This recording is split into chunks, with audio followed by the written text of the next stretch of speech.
has taken over. Let's go. It's Ferrall. Coast to coast. Steaks, chicks, stacks. You and I are going to make a lot of money. It's Ferrall, coast to coast.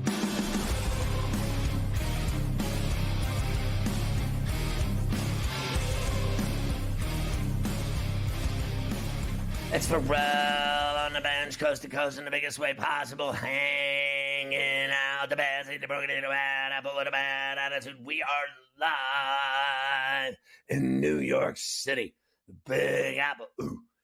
People dressed in plastic bags, directed traffic, some kind of fashion shake-it-up, shadooby, along with the master himself of taters and golf props, Carver High.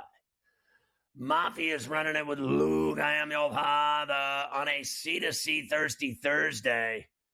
We got a nice setup for you today. A double shot with Morency from Vancouver, Canada, per usual on C2C. Plus, Mike DeCourcy of the Sporting News and Fox Sports, the stuff of legend. Coach James Young will join us to talk RAC, USA, Canada last night. Caitlin's big game in a loss. She put up some nasty numbers. We'll talk to Coach Young. Plus, Adam Kaplan, our NFL insider, to break down another division as we turn the corner toward training camps in the NFL. Brian Dayball today, Carver High, and Mr. Skenes is working through 3 innings in Milwaukee. What's he got? Yeah, happy Thursday, Scotty, to you, of course, as we do have a lot of day baseball. And Paul Skenes is on the mound, which means he is the focus. He is through 3 innings against the Brewers up in Milwaukee. Not a bad line. 3 innings, no hits, no runs, 1 walk, 7 strikeouts through 3 innings. So your boy, and he just had quite the battle with William Contreras, who fouled off a bunch of pitches against him, but Skenes was able to win the battle as he struck him out to finish off that bottom of the 3rd. So they're in the top of the 4th now. Your boy Rowdy is leading off against Savale. I did a small toe dip in the water on Rowdy and Brian Reynolds today, thinking that Savale would be a little bit of a gas can. He's given up a lot of homers this year, so we'll see if we can get those across at some point this afternoon. In Brewtown, maybe a Remember Me home run. Yeah, he didn't have one there. Savale struck him out to lead off the 4th inning. So hopefully next time around we can get Rowdy going big fly for us. There are a couple of other games going on as well. Tigers have opened it up against the Guardians 10-1. They now lead them as they go to the 7th inning in Detroit. Look out. The Mets now have a 5-0 lead over the Nationals, top of the 7th inning at Citi Field.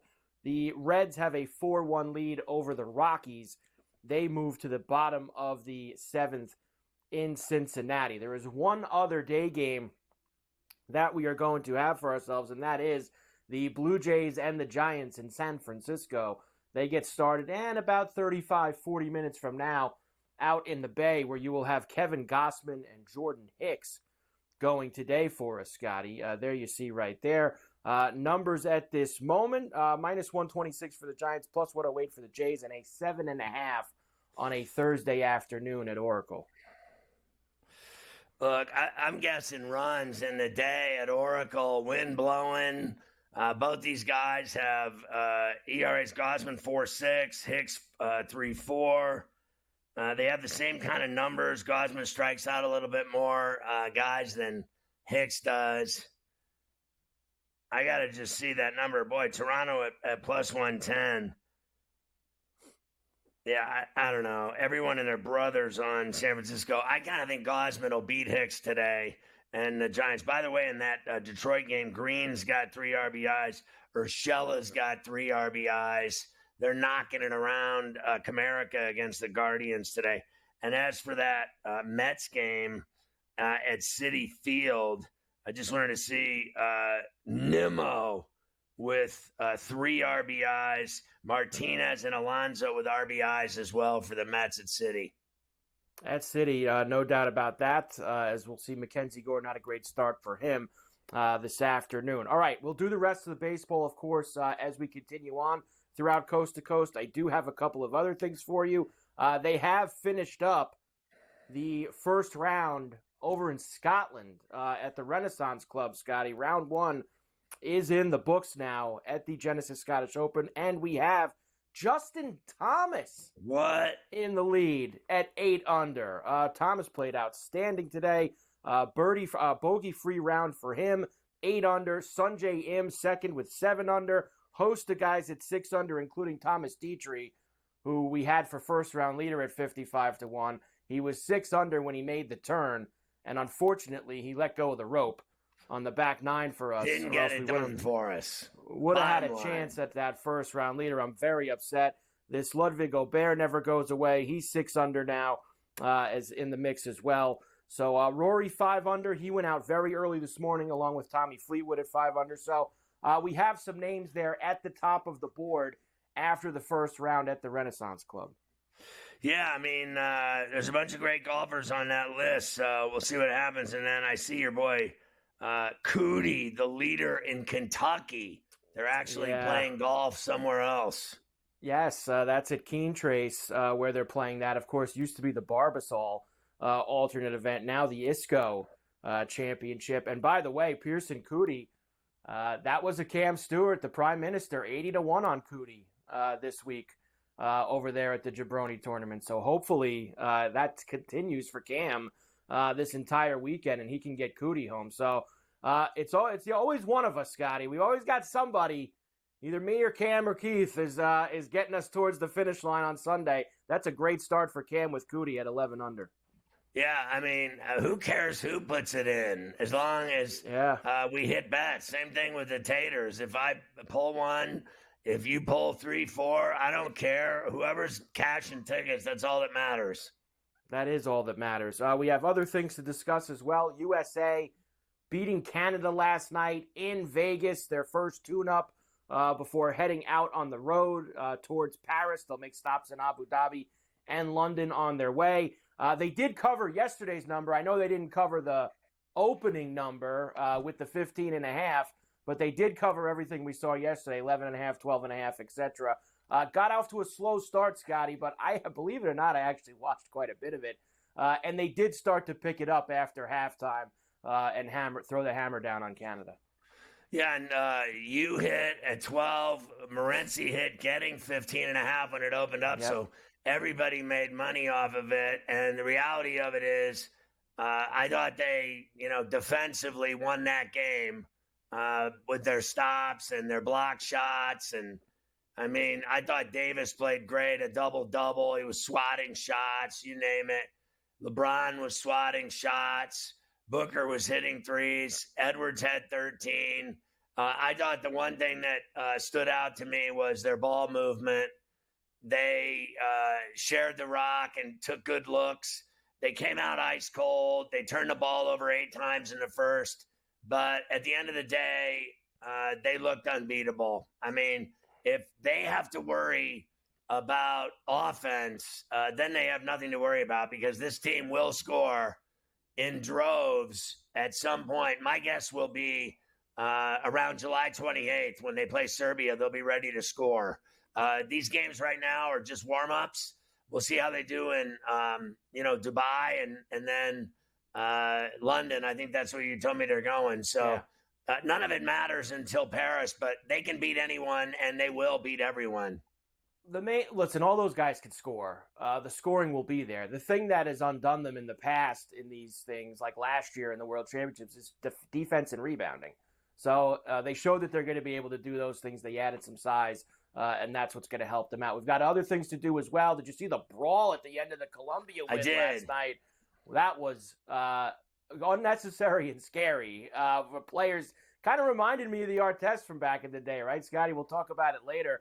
Those guys running into the crowd and fighting the fans in the stands. Well, it started on the field. They started fighting after the game, the players from both sides. I think the Uruguayans thought they were in the crowd protecting their family and friends. There were so many Colombians, they overwhelmed them, and so they had to, fight them.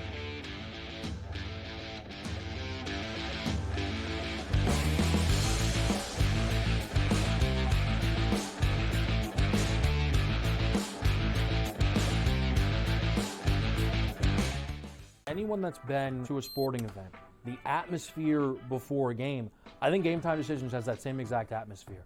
This is our arena.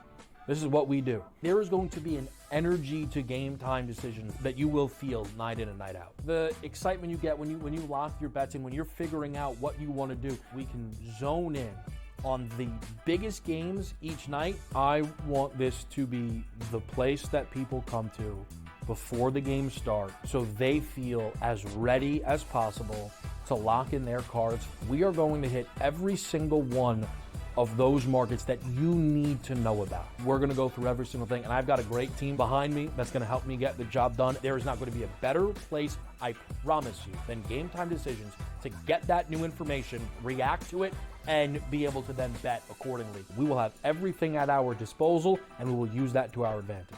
I'm Kevin Walsh. Tune into Game Time Decisions from 6 to 8 p.m. Eastern on SportsGrid. After Atlanta won the draft lottery, I was taking Ricochet number 1. When he was at plus 425, I said Ricochet's going number 1. Well, hot damn, who's the big minus money favorite to go number 1 in the draft? Zachary Ricochet. Hopefully you had jumped on this earlier enough because the train has left the station. Betting above the rim, only on SportsGrid. England survived yesterday in the Euro round of 16. They score into stoppage time, and then in extra time, they score the game winner. You want to wait to the very final minutes? And I say this again, Ben. I don't know. I think you were here last year for my rant on this. Why don't we just play soccer the way you play it when you're down a goal with like 5 minutes to go? The early line, only on SportsGrid.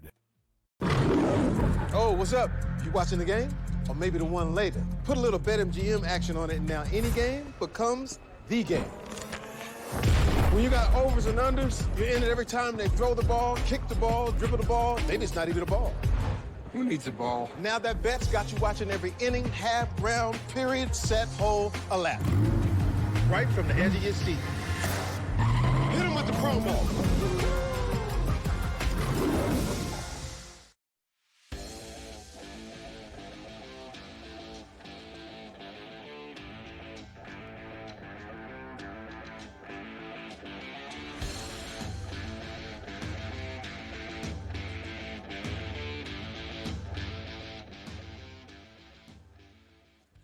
You got to catch Sports Rage every night at 10 East. It's badass with Morency. It's on everything, all of our streaming channels on TV stations everywhere, every outlet, all the new TVs like Samsung, Vizio, LG. They're on everywhere. All you have to do is search SportsGrid, you're Gandhi. Also on radio, all of our affiliates, both terrestrial and satellite. Of course, on 1090, Mightier 1090, ESPN Radio in San Diego, near Tijuana. Do you wanna? From Baja to the Canadian Rockies, all over the West Coast on the big stick out of Rosarito. And, of course, Sports Byline USA out of San Francisco, Deepak holding it down for us. And on satellite all over the Southern Hemisphere on Sirius XM channel 159. Gabe does a double shot with us on C2C every day. Thank God for that. Let's talk more about Brown. We were just talking about him in the break, and I thought we'd carry it over because it is interesting how he got left off of that U.S. team.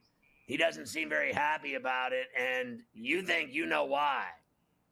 I got to tell you, at this point, dude, I think they'd put Pritchard from the Celtics on the team before him.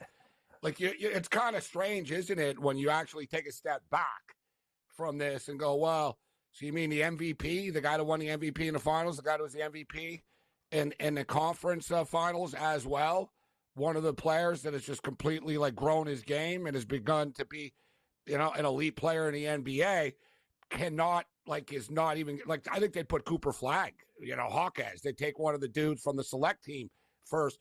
I don't buy in that it's Nike, Scott, and I'm not going to pretend to know the entire inner workings of what's transpired behind the scenes with them, but I really do not believe, Scott, that Nike is running the U.S. Olympic basketball team. They have a hard enough time running their own company right now, okay? So, you know, the Nike stuff, maybe it's coincidental, and okay, he's not with them. I understand that, but right. I heard Scott going back before they put the team together that people around USA basketball were put off by Jaylen Brown. And, Grant Hill's a pretty straight shooter, right? Grant Hill is, basically, leave it to Beaver of the basketball world. Jaylen Brown is not. And I think some people thought, and including myself, I think they just don't like him.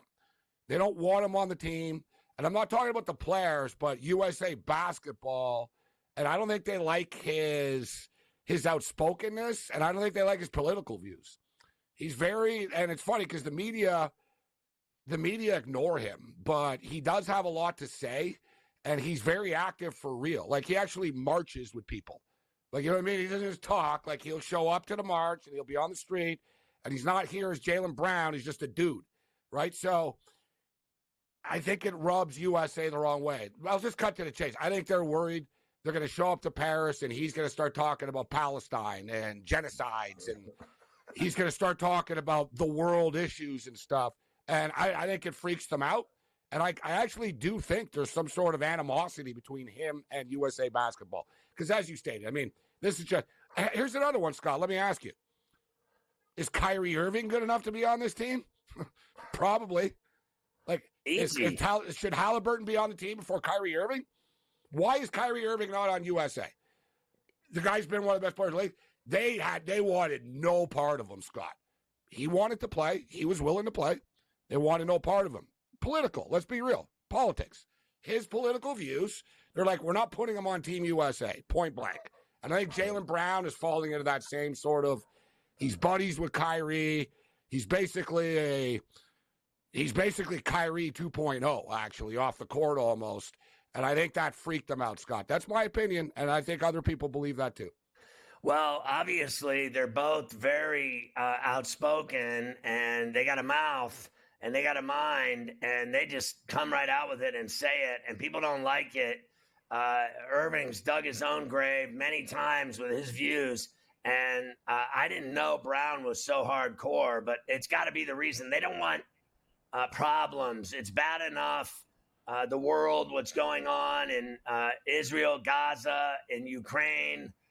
There's enough just in Washington with this election, with people trying to kick this guy Biden out of his, ticket to run against Trump. People want him out. They don't want him running. He's like, they think he's 120. So everything is so sensitive right now. The last thing they need, I agree with you, is mouths.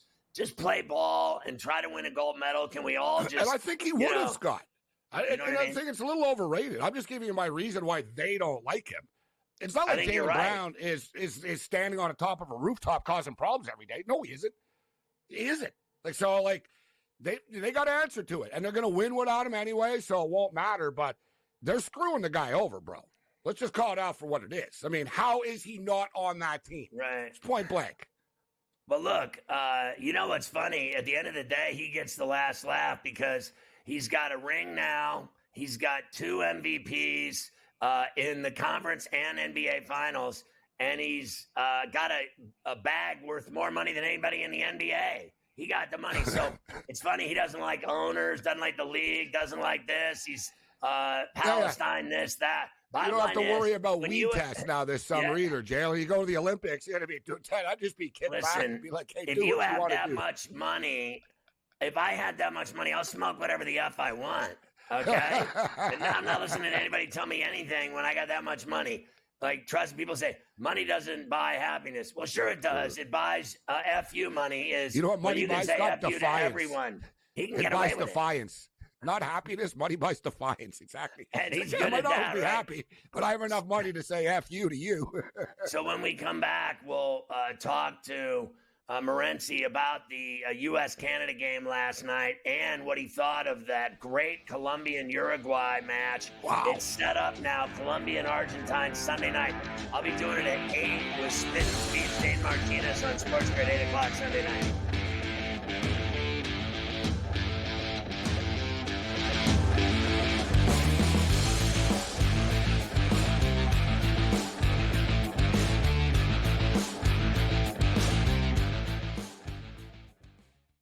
It's smarter to be on SportsGrid, your 24/7 sports wagering network.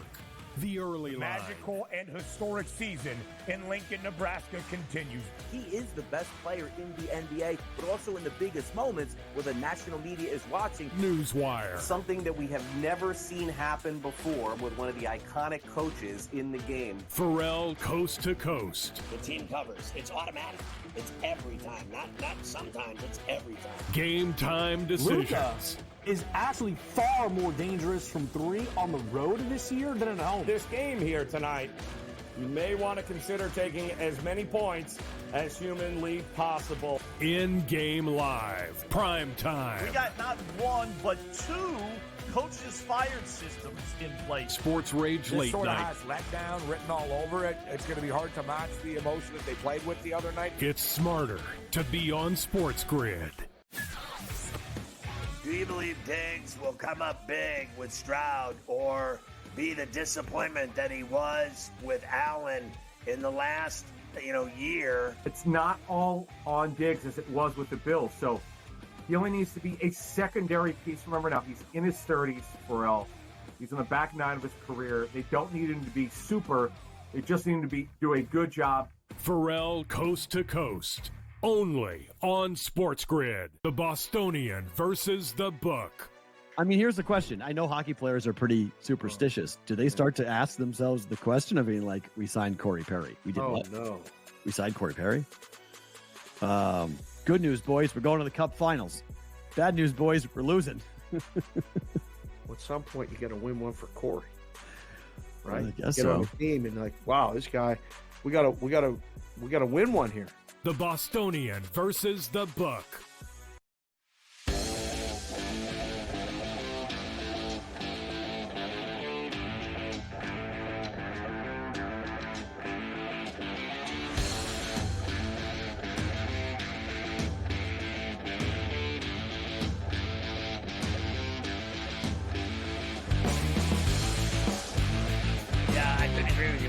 Morency just said to me, Klopp, I doubt they'll Jurgen get Klopp, yeah. Klopp, but he's already allegedly today turned him down, the U.S., for that job. He doesn't want to coach anywhere right now. According to him, he just needs a break from football, and I think he's accomplished enough, right? And then he made all that money. He doesn't want to, and I agree with you. You said it even to me that even if he was going to do it, he wouldn't do it with them. They're not good enough. He knows that all he's going to do is damage his own reputation by coaching this crappy team. That's the whole thing with the U.S. A lot of people are like, fire Berhalter, which I don't have a problem with, but I've also heard American media throwing a lot of these names out there. It's like, guys, I don't want to put it this way, but the U.S., they're just not good enough for these guys, these managers, to stake their reputation. Like an older guy, sure. Like a guy that's not working, and you know what I mean? Like the Low guy from Germany, right? The guy that used to be in Germany. Good coach, not working. He'll do it. He's around. You know what I mean? But he's looking for a job. But when you're talking to these top flight type guys, they're putting their name on this, and it's going to be on their resume after. Oh, yeah, I got bounced in the first round of the World Cup when I was coaching U.S. It's more of a circus, Scott, with the pressure in America. Sure. And something that you and Mike talked about last week, which I think could be a little bit fair as well, that maybe the U.S. soccer program has overestimated itself a little bit in a sense that they're not going to beat these teams. And, there can be all these excuses about, well, it's the training, it's the manager, it's CONCACAF. It just is. We're never going to be as good as Spain in soccer, just like they're never going to be as good in football, right? Spain will never be as good as Canada in hockey. They can't catch up. We can't catch up to them in soccer, Scott. That's the way it works, bro. That's right. It's like I was saying, let's start running faster than the Nigerians. You know what I mean? It's like, well, good luck with that, because that's what they do. We never disputed your theory about the popularity of soccer in the States soaring with the MLS. What we were saying was, Carver High and I, is that it's compared to the Premier, the Champions League, La Liga, Serie A, Bundes. It's all below that. Ours is that the product isn't that great. It's not that people don't like it. It's that it's not that great. And the U.S. getting whacked in the Copa is another example of we are still decades behind them, and they are like watching these teams, these Copa teams and these Euro teams are so unbelievable, and they're so much better than the U.S. It's not even funny. Well, the difference is their training programs, from the time they're 4, and 6 and 8, etc. But soccer / football, whatever, it's a lot like our football in the sense, Scott, like what leagues, what sports do managers and coaches have the most impact on? Hockey, hockey, you're running the room, you're setting the atmosphere. It's a reactionary sport. Baseball, whatever, dude. You're a baseball manager. You're sitting there, dude. Pitching coaches, analytics. You really don't do anything, okay? You really don't in the modern era. I'm just being real. If you're a soccer coach, Scott, you can have an impact on the game. It's like football. It's like play calling. Like the tactics and the aggression and the style that you play really is a big difference. And if you look at Canada and the U.S., very similar skilled-wise. You could argue Canada's, Pulisic and Davies, world-class. But Canada might have a few better players than the U.S. But look, they were a little bit more successful, Scott. They played aggressive, right? And instead of, dying a slow death, let's die on our sword. You know what I mean? If we lose 2-0 Argentina, we lose 2-0. But let's not just sit back and, we're playing Argentina. Let's try to score against them and see what happens. And boom, Canada made it to the semifinals because of Jesse Marsh's tactics. So I think the U.S. soccer team could be pretty good, Scott. Those kids are talented, bro. Pulisic is a world-class player. Adams, you got these guys that are really good young players. Berhalter just wasn't the guy. But I don't know if the U.S. Soccer Federation will ever hire the right guy, Scott. That's the whole thing. It's not just Berhalter. You know what I'm saying? What did you think it's almost like Nate Hackett with the Jets. Yeah, Nate Hackett sucks, but they're still the Jets. You got that right. What about the Canadian effort last night against the U.S.? Are they going to be tough in the tournament in Paris is all that matters is Canada. They got beat last night, so what? 2 takeaways. The U.S. are dangerous, man. Damn, man, they got some lethal combos. When they had Tatum, Anthony Davis, and Edwards together on the floor, scary. Canada will be fine, Scott. They played their bench. Murray barely played. Their starters will be on the floor the whole time when it's for real. All right.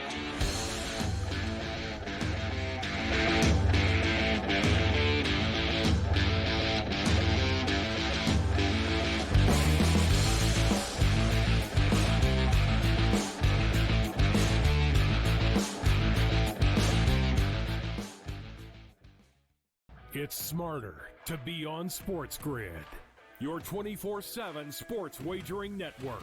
The early line. Magical and historic season in Lincoln, Nebraska continues. He is the best player in the NBA, but also in the biggest moments where the national media is watching. Newswire. Something that we have never seen happen before with one of the iconic coaches in the game. Ferrall coast to coast. The team covers. It's automatic.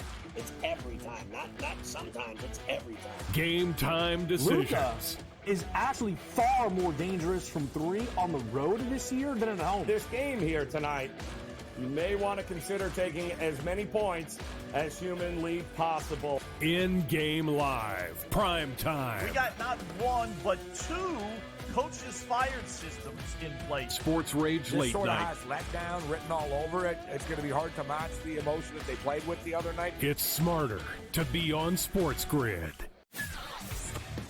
Do you believe Diggs will come up big with Stroud or be the disappointment that he was with Allen in the last, year? It's not all on Diggs as it was with the Bills. So he only needs to be a secondary piece. Remember now, he's in his 30s, Ferrall. He's on the back 9 of his career. They don't need him to be super. They just need him to do a good job. Ferrall coast to coast. Only on SportsGrid. The Bostonian versus the book. I mean, here's the question. I know hockey players are pretty superstitious. Do they start to ask themselves the question of being like, we signed Corey Perry? We did what? No. We signed Corey Perry? Good news, boys. We're going to the Cup Finals. Bad news, boys. We're losing. At some point, you got to win one for Corey, right? I guess Get so. on the team and wow, this guy, we got to win one here. The Bostonian versus the Book.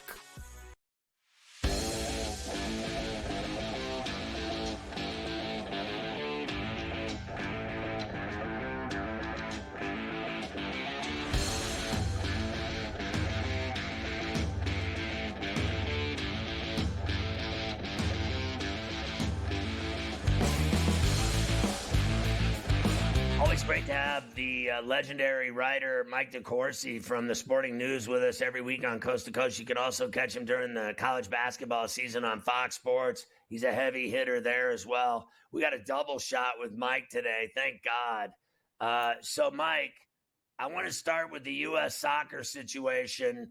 I'm under the impression that Klopp turned him down already. He's not interested in coaching the U.S. team. We were just talking about it, and it was from Gabe's perspective that he didn't want that on his resume because even he doesn't think he could fix that team. He doesn't want it to hurt his legacy. Do you believe that? And what are they going to look for now after they've made this move? Who could they possibly get to make them look better in the World Cup than they've looked in the Copa? The Copa was really kind of embarrassing. Well, I think Klopp made it clear that he needed a break. He'd spent a lot of years at a high-end club, and he needed time off to just be a person. And I get that. And I think what the U.S. thought was they have nothing to lose by taking that shot, and that they could perhaps convince him that the grind of being a manager at an elite Champions League level club is much different than being the head coach of a men's national team. Now, every 4 years or every 2 years, you're going to have an intense amount of scrutiny, but that's really it. It's not like you have to be on the job 24/7, 365 days a year. Maybe you get a week off of vacation or whatever if you're managing Manchester City or Manchester United, or in his case, Liverpool. But it's really a grind. But ultimately, I think that's what dissuaded him, is he just had enough. And I imagine he may come back at some point to manage, and maybe the U.S. missed their window, but this was the only window that they would have had a shot. They needed to take this chance on Klopp. They didn't move Berhalter because they were trying to get Klopp. They were trying to get Klopp because they had moved Berhalter and had every intention of that after the failure of the Copa America tournament. Well, the guy that runs USA Soccer is the guy that brought him back. And now he's left with the keys to the car of having to choose again. And, I mean, what's your opinion of what he did the first time? It was failure, wasn't it? And now he's in charge of making it again? It was a mistake, but he also hired the best women's club coach in the world, in Emma Hayes, to coach the women's national team. So people kind of want to forget that because they think that the men are the only program that matters. Certain people, I should say. He also hired Emma, and she's expected to do wonderful things with the U.S. I thought that at the time it was the right choice, but in examining what developed afterward, you saw how the players took advantage of the situation. And maybe it should have been anticipated they would take advantage of the situation because they're all still kids. And they acted like kids. They're all basically 25 years old, and they were handed an inordinate amount of power because they were the ones who were basically the reason that Berhalter was brought back. They wanted him. They thought the culture of the team worked well with him, and they wanted to continue under him. And then instead of saying, okay, we got your back, coach, they said, hey, coach, we got your job back. So now we can do whatever. And you had Sergiño Dest getting himself thrown out of a game for a minor over disappointment at a minor call down in Trinidad. It didn't hurt the team ultimately, other than making the other 10 players work that much harder for 70 minutes or 60 minutes. But they were able to advance in the Nations League. But in the Copa America, you saw some physical activity on the part of Panama, which was absolutely anticipated. Berhalter told all the players that it's how Panama would play them. And the first chance that Timothy Weah got, he was found with having shoved an opposing player in the back and thrown out of the game. And that's how they repaid Greg Berhalter. That's how they rewarded Greg Berhalter. So you couldn't keep him if the players weren't going to respect him. You need to bring somebody in who doesn't know any of those players anything and who says, look, I'm in charge. You're great at your club, or you're a player at one of the big clubs. Terrific. Can't wait to see you in camp. Maybe you'll get a job. But no more, hey, you play at Juventus? Okay, you're in the lineup. That's got to be over.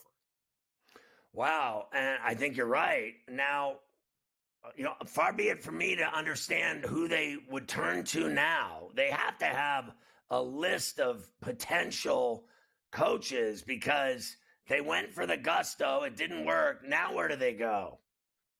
Well, there's some significant accomplished coaches out there in a variety of venues.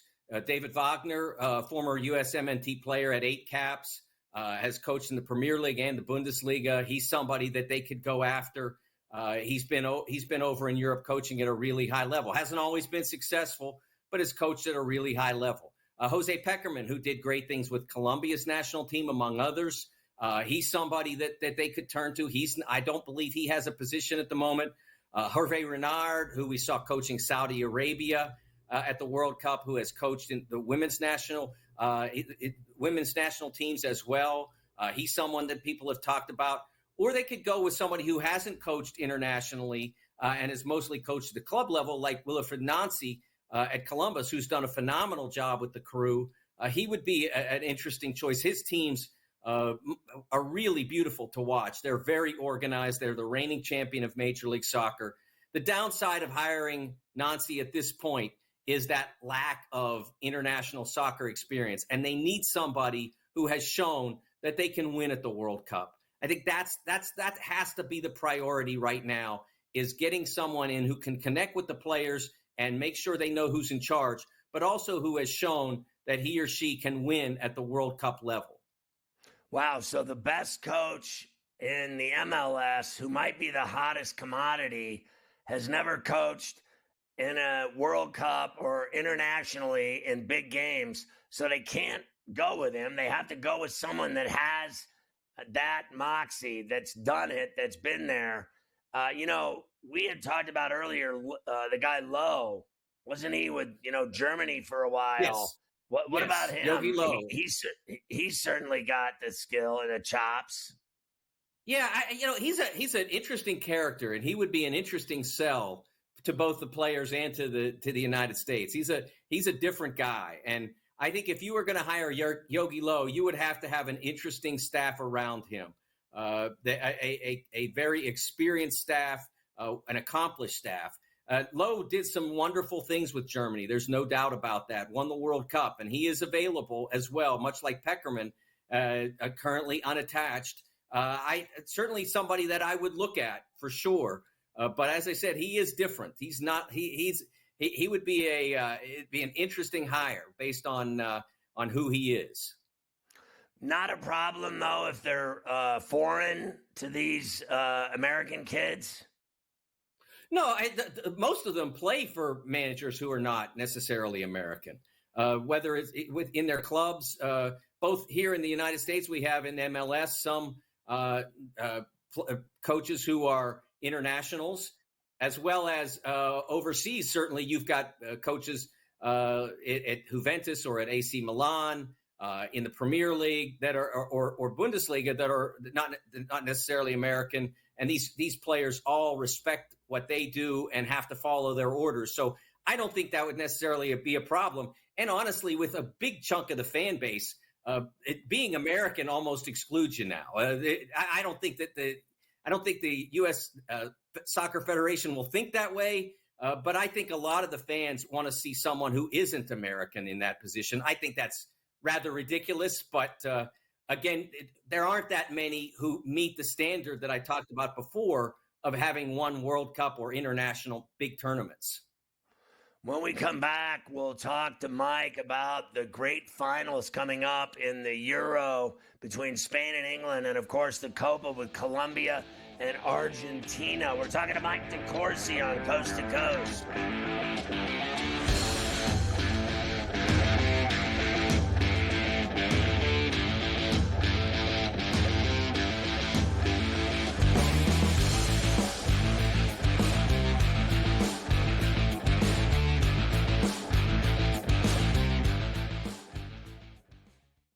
It's smarter to be on SportsGrid, your 24/7 sports wagering network. The early The line. magical and historic season in Lincoln, Nebraska continues. He is the best player in the NBA, but also in the biggest moments where the national media is watching. Newswire. Something that we have never seen happen before with one of the iconic coaches in the game. Ferrall coast to coast. The team covers. It's automatic. It's every time. Not sometimes. It's every time. Game time decisions. Luka is actually far more dangerous from three on the road this year than at home. This game here tonight, you may want to consider taking as many points as humanly possible. In-game live. Prime time. We got not one, but two coaches fired systems in place. Sports Rage This late sort of night. has letdown written all over it. It's going to be hard to match the emotion that they played with the other night. It's smarter to be on SportsGrid. Do you believe Diggs will come up big with Stroud or be the disappointment that he was with Allen in the last, year? It's not all on Diggs as it was with the Bills. So he only needs to be a secondary piece. Remember now, he's in his 30s, Ferrall. He's on the back nine of his career. They don't need him to be super. They just need him to do a good job. Ferrall coast to coast. Only on SportsGrid. The Bostonian versus the book. I mean, here's the question. I know hockey players are pretty superstitious. Do they start to ask themselves the question of being like, we signed Corey Perry? We did what? No. We signed Corey Perry? Good news, boys. We're going to the Cup Finals.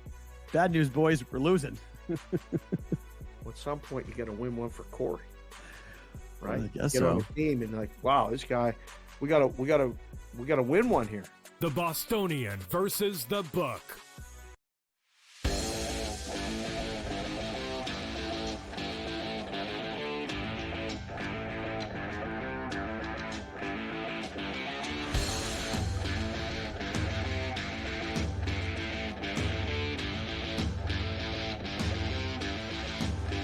We're talking to Mike DeCourcy of the Sporting News. Mike, you live in Pittsburgh. What has it been like to see the Pirates get this kind of attention again for the first time in decades, where this guy Skenes has got the whole city talking about him? Everyone's wearing his jersey. Every seat is sold out when he pitches at PNC.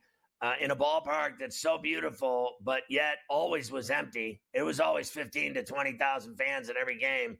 That was all there was to it, unless they were giving away something cool or fireworks night or a band was playing. You couldn't get people out there. Now it's full when he pitches.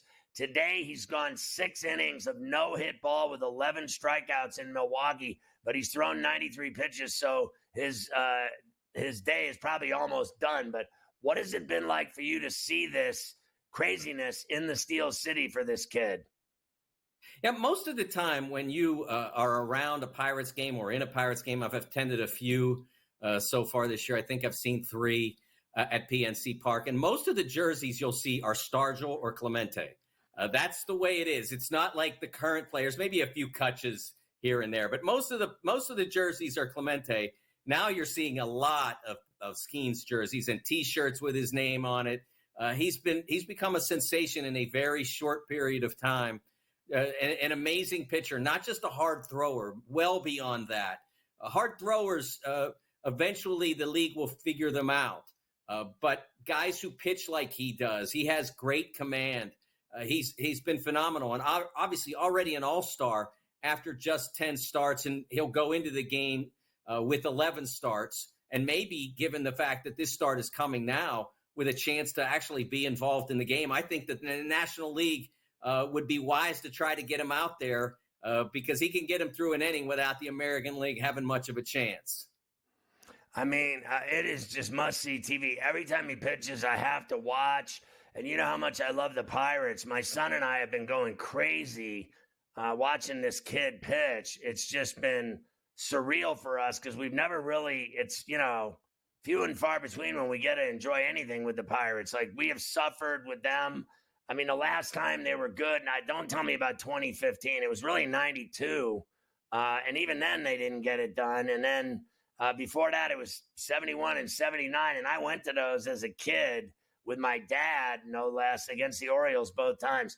Let me ask you about Messi and Argentina. They're in the Copa final against a team that's on fire in Colombia that's won 28 in a row, and they got it done last night against Uruguay, 1-0, albeit afterwards some ugliness on the pitch with players fighting. And then it went up into the stands like the malice at the palace with all the Uruguayans fighting to protect their family and friends and kids against some crazy Colombian fans that were really overwhelming them. Yeah, a terrible scene after the game. We still don't really know what happened, what precipitated it all, but it was ugly regardless.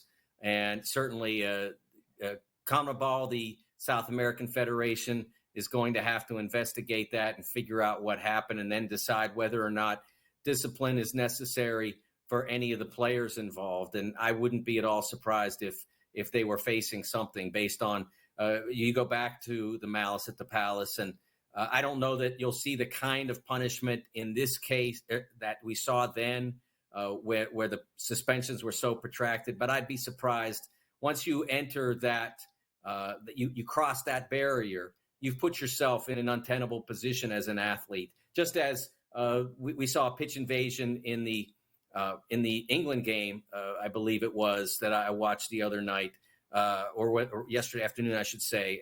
There was a pitch invasion in one of the semifinal games that I watched, and they had to track down that person. So you're not supposed to be on the other side of that line. So we'll see what happens. But the game itself on Sunday, Sunday night, Colombia versus Argentina, couldn't have asked for a more compelling final in the Copa America. After what's been a pretty messy tournament, we mentioned what happened off the field, but on the field, it's been a wreck too. Not necessarily in terms of the soccer, but in terms of the officiation and adjudication of the tournament. Has been an absolute mess. But now we get the two best teams. And I was in Brazil 10 years ago when James Rodriguez exploded as a player. He scored a couple of goals in a round of 16 game against Uruguay. Became an absolute sensation during his time there. And then it's the last decade or so as a club player has not gone well. But now we're being reminded of why he was that sensation of the 2014 World Cup. He's now the sensation of the 2024 Copa America, even more so than Messi, who was phenomenal the other night when he had to be, but hadn't really put that much into the group stage. So now we see those two square off, and Argentina, best soccer, I think, is still better than Colombia's best, but Colombia may be better at keeping you, in this case, Argentina being you, from playing your best. Yeah, they have been absolutely unbelievable. What do you think of the Euro final? We like to say here on Coast to Coast, Spain never loses. Well, England obviously has not won a championship for a very long time. And their pragmatism as a team has gotten them, though, to the semifinals of the World Cup in 2018, to the finals of Euros in 2021, and now to another final. I think that pragmatism is going to have to be entrenched because Spain has shown they broke down a French defense that had not been yielding much at all. So we need to see England play pragmatically. Not pretty, but they're going to have to try to steal one, try to win 1-0 or something like that. I think they can do it, but Spain's really the one that would be favored and tough to stop. Respectfully, I got 25 seconds. That 16-year-old kid on Spain is a badass. What a kick he had, that goal off the left post. Yeah, Yamal has been fantastic. What I caution people not to do is to expect, because he's great at 16, that he'll be that much greater at 20 or 24 or whatever. If he stays this great, he'll have had a phenomenal career. If he takes more steps, great. But don't expect it and don't demand it. He's going to have a phenomenal career, even if this is as good as he ever gets. Mike loves soccer, but he loves the Pirates more. He just won't admit it on this show publicly. Mike, great stuff. Thank you.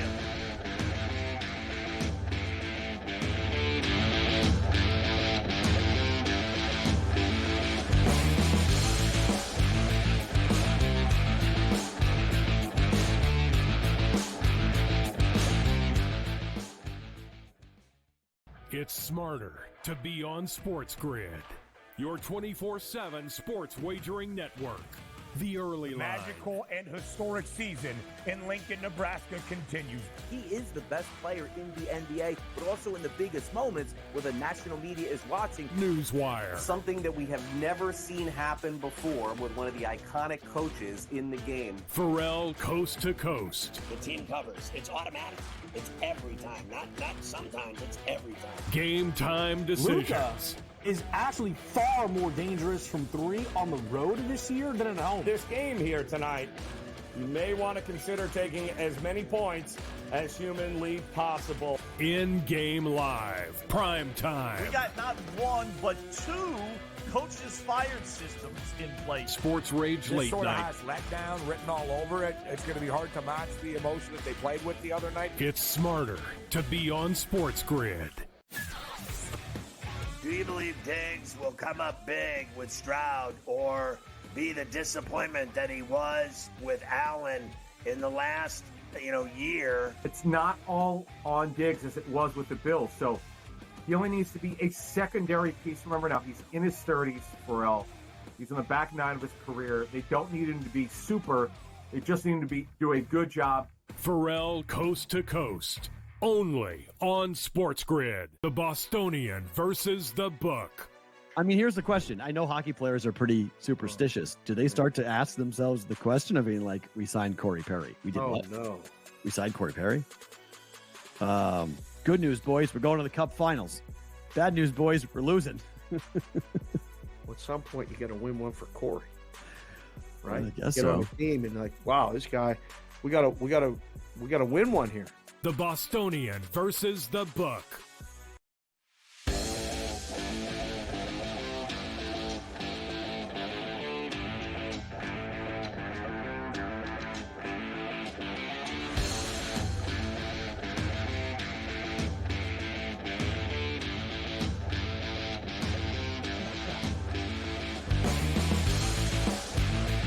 I know that Carver High, there's one thing he wants beyond taters and golf slips to cash.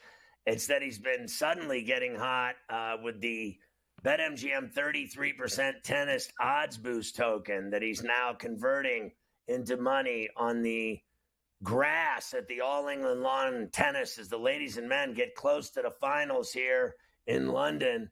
BetMGM account holders are going to get a 33% tennis odds boost token to use on a tennis straight bet when they opt into this promotion. Go to your BetMGM app or BetMGM.com for full details and make some money on tennis here at the end of Wimbledon. Why not?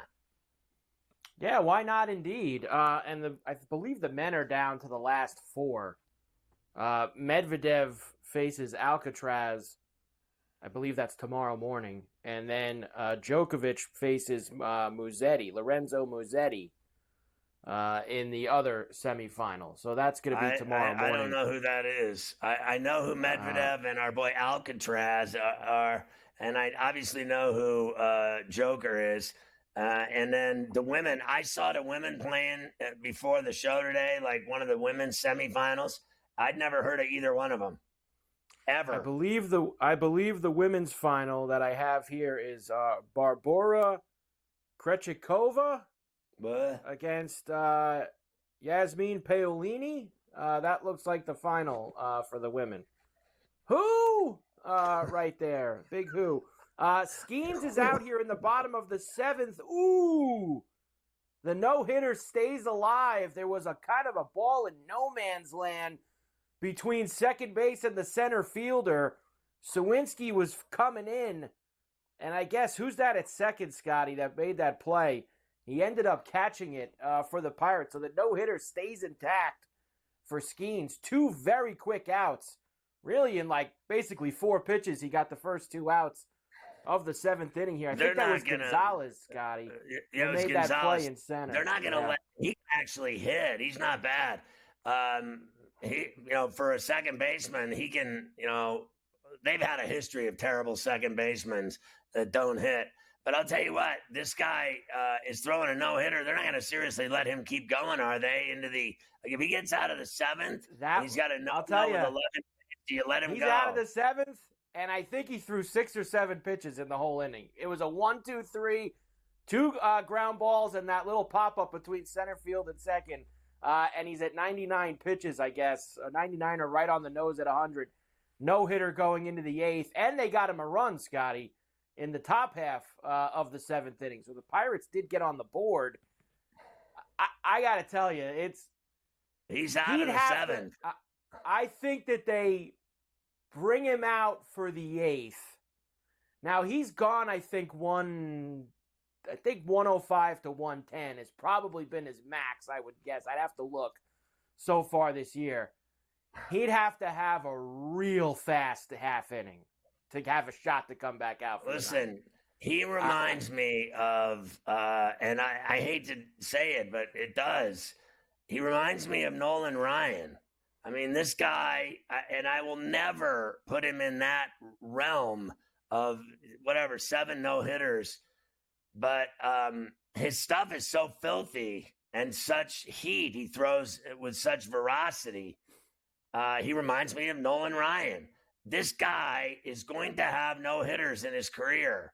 He comes out and his pitches are unhittable, and he throws with so much speed and changes speeds. And that sinker of his is filthy, a split-fingered sinker. On right-handers, it goes right down to their onions and to their ankles. I mean, it comes in, it looks so juicy, and then it humiliates them. It ends up at their ankles. Like, this guy is so nasty. I told you the only thing I pray is that his arm holds up. I don't care about anything else. His sex life, his marriage, that chick, his family. I don't care about anything. I just want him to be healthy. All right, the most he's thrown in a start this year is 107, and that was his last time out. He's gone over 100 4 out of his 10 starts. So he hasn't thrown over 100 much. He came into the dugout. They just showed him on Sportsnet Pit, and he kind of looked at that what's your boy there, the manager. He kind of gave him a look, and he said, Shelton. He kind of pointed at him. Shelton. He kind of pointed at Shelton, and then Shelton followed him down the tunnel. So you know he wants to go back out here for the 8th. Now Shelton's talking to him. They're all nodding and shaking their heads. We'll see if he comes out for the 8th. Let's go.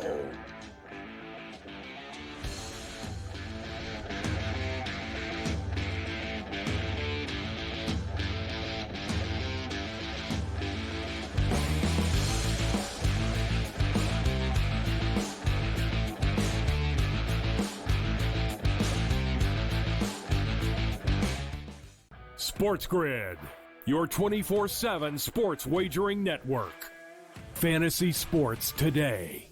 Can he be a guy that's really useful in your fantasy rotation? I think the answer is yes. Game time decisions. I'm going to lose the bet because he's injured again. Betting above the rim. He's got a broke J. That's all there is to it. He's got no confidence in that jump shot. My thing you've always heard me say on the network is you're either winning or you're rebuilding. In-game live all access. Wondering when that was going to happen, and the answer is it just Sometimes did. the bigger guy will have the advantage. Well, if the little guy can move, Joe, it's hard to hit the little guy sometimes when you're a big boy, right? In-game live, prime time. 40-1, I'm going to take a little flyer on Justin Rose. In-game live, overtime. As you sit here and listen, watch right now, you may want to consider placing that bet. It's smarter to be on SportsGrid. Do you believe Diggs will come up big with Stroud or be the disappointment that he was with Allen in the last, year? It's not all on Diggs as it was with the Bills. So he only needs to be a secondary piece. Remember now, he's in his 30s, Ferrall. He's in the back 9 of his career. They don't need him to be super. They just need him to do a good job. Ferrall coast to coast, only on SportsGrid. Crochet's on the mound, I get it, Joe. But my goodness, 220 on Chicago. Many people consider this still to be the worst team in Major League Baseball. What gives here today? We could see something out of him in this one. I am not doing that. I would take the Colorado Rockies straight up on that money line out of principle in this one. Game time decisions, only on SportsGrid.